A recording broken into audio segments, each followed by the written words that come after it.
let us prepare ourselves. If you put your hand over your eyes, I open my eyes to see the spiritual truth today. I open my eyes to see the spiritual truth today. And now over your ears. I open my ears to hear the spiritual truth today. I open my ears to hear the spiritual truth today. Now if you just cross your arms over your heart and extend your arms out, I open my heart to receive the spiritual truth today. I open my heart to receive the spiritual truth today. The spiritual truth that I'm working with today comes from the master teacher, Jesus, who said, "It is done unto you as you believe." It is done unto you as you believe. Now, Jesus did not think this up. He simply caught that from the Universal Spiritual Truth Bank and put it in his words. I was reading a business book the other day. It was actually a spiritual book dressed up in a business suit, really. But it showed me a new way of looking at it, and it's this way. Event plus response equals outcome. Event plus response equals outcome. Because, you know, at first blush, it looks sometimes like our life, we can't control the things that happen in our life. Cancer can look like that. Downsizing can look like that. A mate that shows up one way and then you marry him and they show up another way can look like that. Car accidents can look like that. Earthquakes can look like that. So some of those things that I don't believe we invited into our life. I'm not part of the group that says you invited a car to crash into you from behind. But I am of the mind, and the teaching of Ernest Holmes and the science of mind that says how we respond to each of those events in our life will determine the outcome and can determine whether we're successful or victimized, whether we are going to have that visit with us again in our life. Successful people of all walks of life, whether they are ministers or business people or clarinet players, doesn't matter. They all understand today's spiritual principle, that event plus response equals outcome. And you know, I might add that the nature and the intensity of your response might determine how frequently that event might show up in your life. Because I don't know about you, but I've got events that show up more than one time. And when I begin to look at how I'm responding to those events, I can see that they're bright invitations. Come again, come again. This brought a lot of drama in my life. Come on. So we want to, but for now, if you have an event on your screen, maybe your relationship is shaky, maybe you have a child who's not doing well, maybe you have a project for which you've procrastinated so long that it's about to blow up. Maybe you have the idea that you're too big for your britches. Any of those ideas, we want to look at how our responses to those ideas might impact the outcome. The first thing that we need to know, and Ernest Holmes was very clear about this, we need to take 100% responsibility for our life, and nothing short of 100% responsibility. So if you have 80% responsibility, it's going to improve your life, but 100% responsibility will begin to get you what you want out of life. You are not a victim. You are fully equipped. Each of us is fully equipped to take 100% responsibility for our life. There's no outside force that is stronger than the presence of God that is in you right this second. But you have to be willing to do this. You have to sit at the table, at the desk with a sign that says, the buck stops here. Not at the desk that says the buck picks up speed here. Take 100% responsibility. So how do we do that? How do we take 100% responsibility for responses to any event that might show up? Because here, we're preparers in science of mind. We're preparers for future. We don't just aren't reactors, we're prepared so that when it happens, we know what to do. So I want to look today at part of taking 100% responsibility for our life is in part by making sure that we are awake and aware to our success saboteurs. The reason that we call ourselves the Center for Spiritual Awareness is because we believe that awareness of the presence of God that is within us And all of the spiritual principles that are available to us will be the very thing that will help us become successful. But we have to be aware of the saboteurs in those areas. Now, there are many, many, many saboteurs to our success. Some of them are unique unto us, but there are many that are kind of universal. And I'm going to talk about 7 of them today. I happen to have all 7. Maybe you have 2, maybe you have 3, maybe you have 5, or maybe you have all 7. I don't know. But we're going to look at them. The first one is this. All blaming has to stop. All blaming has to stop. And that means if you are spending 1 more minute blaming the economy, blaming the weather, blaming your lack of dollars in your account, blaming racism or homophobia or transphobia or any of the other isms in our life, you're blaming that 1 more minute. You're blaming the condition of the Greens. I do that. Blaming Christians, blaming the Army, blaming President Trump. If you're spending 1 more minute blaming President Trump for the unhappiness in your personal life, you've just made yourself sicker. You've just made yourself sicker. Pay attention to what your language is during the day. Pay attention to who you're hanging out with. Not everybody wants to take 100% responsibility for themselves, and it's easy to get caught up in their limitations.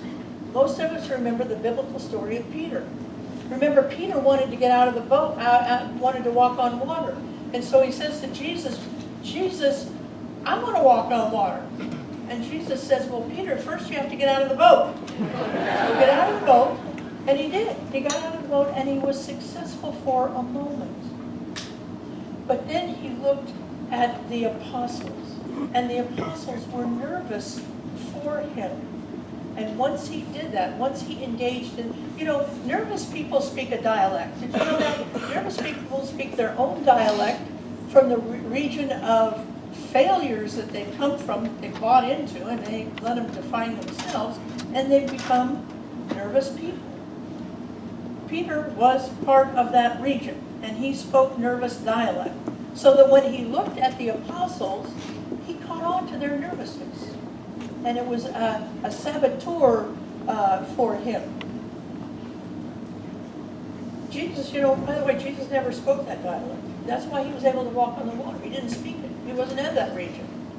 We can leave that region ourselves. We can leave the region of nervous dialect. So the second one is procrastination. Procrastination is a terrible saboteur for me at times. And I think there are 3 reasons that we procrastinate. The first reason I think we procrastinate is because we become bored. I don't like to go and sit and have my oil changed in my car. I'm bored of it. I don't care for it. But here's the thing. That's the event, my car. My response to the car of not taking care of the car is going to create an outcome in which I'm going to have to buy a car more often than if I paid attention. Now, I'm fortunate because First Lady Donna, she always takes care of those cars. But you can't always rely on other people. You have to take responsibility for yourself. Another reason that we procrastinate, I think, is that we are afraid of the outcome. We procrastinate because we're afraid of the outcome. I had a student in my Prosperity Plus class, and she was paralyzed by the idea that she was going to have to pay more taxes than she had money for. And she had convinced herself that this was going to be a huge problem in her life. And haven't you done that? I've done that where I've convinced myself it's going to be a calamity before the calamity is even revealed to me. So God bless our students. God bless the people in this church. People in her student in the class said, look, a couple of us are going to go with you to one of those tax preparer places. And we're going to sit with you while you get your taxes prepared. And we're going to be with you, whatever the issue is. Whether you owe more money than you think you can afford or whether you don't, we're going to be with you. Well, she had her taxes prepared and she got money back that year. So the third reason I think we procrastinate is because we don't feel we're good enough. We're not good enough. I put off writing my book for a number of years. I was a practitioner when I realized that there were people in recovery who were coming to me and saying, I'm so glad I found this church. I don't need 12 steps anymore because I found this church. And it broke my heart, because if you're in 12 steps, you need to be in 12 steps. I'm glad you're coming to this church, and I want you here every single Sunday. But don't think that that's a substitute for the recovery process that you need to be going through. So I knew I had to write the book, but procrastinated and procrastinated and procrastinated. It took me about 10 years to write that book. It took me about a year to write the book. It took me 10 years to get the courage to sit down at my computer because I procrastinated. You know, I know many people who are putting off success because of procrastination. I have friends who need to go in and ask their boss, I want a raise, but they won't do it because they're going to put it off, and they're putting it off, and they're putting it off. We need to stop procrastinating in our life. You know, if you don't think you're good enough, you got to remember what we say every Sunday. You are the presence of God, and God is good enough for everything. The third saboteur I notice is underperforming. If you're one of those skaters at work, if you're kind of a make-do parent in your life, if you're doing any of your obligations short of 100%, short of full out, we need to take a look at that because it's a saboteur to your success. I hear people talking about boundaries a lot, and I'm glad because I think boundaries are important. But if you're one of those people who are saying, oh, I can't do that because I have to take care of myself. If taking care of yourself is no longer a boundary, but an excuse for overperforming in your life, take a look at that because it's a saboteur for your success.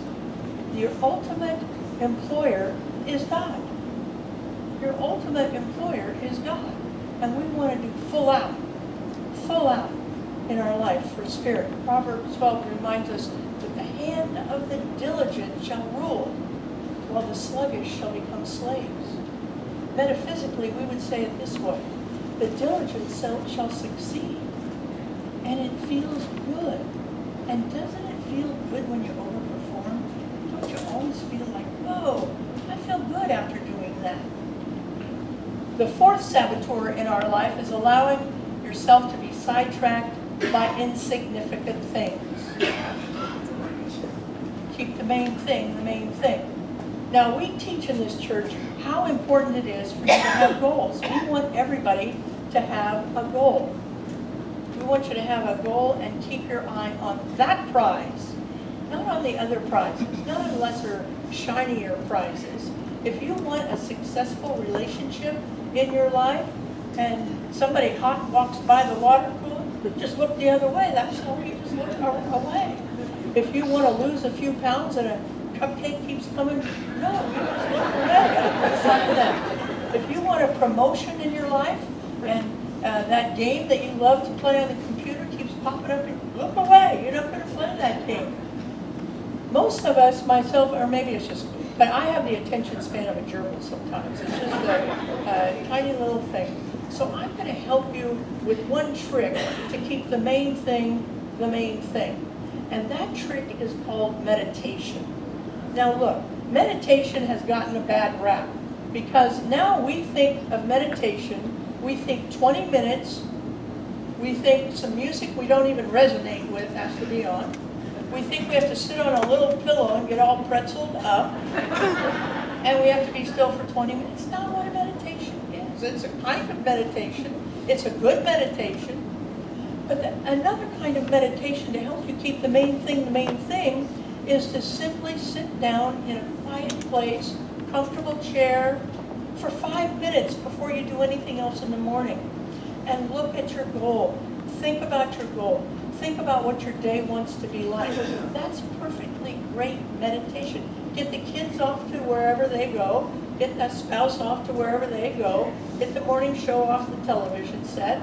And just sit there and be quiet.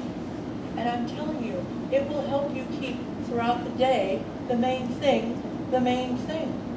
The fifth saboteur is that we tend to focus on those who reject us instead of focusing on people who accept us.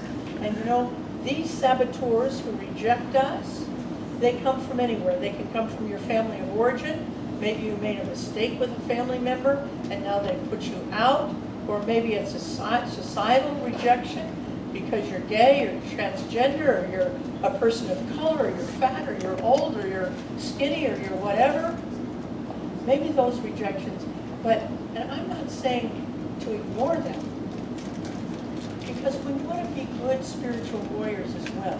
We want to work toward inclusion and dignity for every single person on the planet. But don't focus on it. Don't focus your day on it, your personal life, for your sake.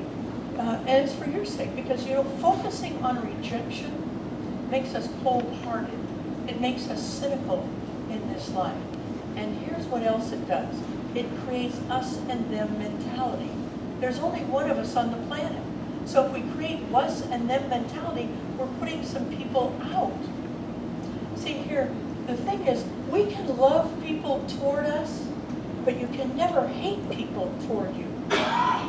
You can love people toward you, but you can never hate people toward you. Event plus response determines outcome. And respect and hating anybody, and it'll give you a fleeting moment of happiness. Somebody says something mean to you, and you have a great comeback. Ooh, that was a good comeback, and you're so happy with yourself because that was like a great comeback. But that joy is fleeting. That joy is fleeting. Better that you begin to love them for you. Sixth one is. Stop thinking about what you plan to do someday. That is a big saboteur. The someday business. Again, we want you to have goals in this church. We want you to have material goals, maybe a new toy, maybe a new car, maybe a new house. We don't care what it is. We love you to have material goals. We want you to have spiritual goals, maybe less gossip or I don't know, whatever yours is. Maybe you want to have an experiential goal, have a really deep conversation with somebody, or a nice vacation. Those are all great goals in our life.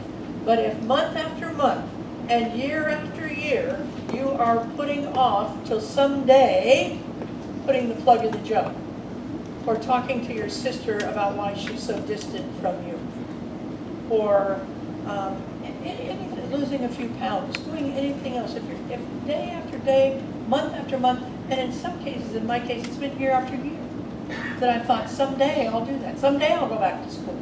Someday. Here's the thing. Today is someday. Today is the day to start. And we need to just start. The last one I want to talk about is feeling other people are worthy of success, but not you. Of course you're worthy of success. Of course you're worthy of success. See, God doesn't pick and choose who to bless with success. The table has been laid in front of you. Everything you could possibly dream of that you want or need is right on the table. It's right here. What Ernest Holmes used to say, what is seeking you is seeking you. What you're seeking is seeking you right now. It's on the table. But if you don't feel great about yourself, you're not going to get a chair and pull up to the table because you don't think there's a place for the table and somebody as ungreat as you. It's critical we get this worthiness situation taken care of in our life. Otherwise, we're kind of like the people in Downton Abbey. The servants were all downstairs and the rich, happy people are all upstairs. We don't want to be the downstairs servants. We want to be happy in our life. Many of you have heard me tell the story in the past of the two engineers who were laid off on the same day. Now, these two engineers graduated from the same college, had as much experience as each other in engineering, had as much experience with the company, and when they were laid off, the company sent them out to an organization that helped people get jobs. And so they got to the organization, and the organization gave them a piece of paper and said, we want you to write down, what kind of engineering you'd like to do, where you'd like to live, and how much money you'd like to make. Well, one engineer wrote down that he'd like to make $80,000 a year. The other engineer wrote down that he'd like to make $130,000 a year. They got their jobs, and placed them, they got their jobs. The guy who wanted $80,000 a year got $80,000 a year. The guy who wanted $130,000 a year got $130,000 a year. It's really important.